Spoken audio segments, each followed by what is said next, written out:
আসসালামু আলাইকুম।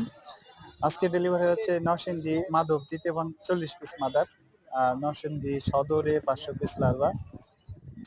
আর আপনাদের যারা শৌখিন খামারি আছেন তারা আপনারা চাইলে উৎপাদনও করতে পারেন এবং আমাদের কাছে সংগ্রহ করতে পারেন লার্ভা।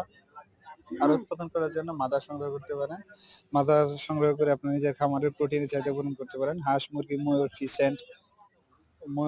ফিসেন্ট এবং আপনার যত পোষা প্রাণী আছে সবাইকে আপনি এই লার্ভাটা দিতে পারেন।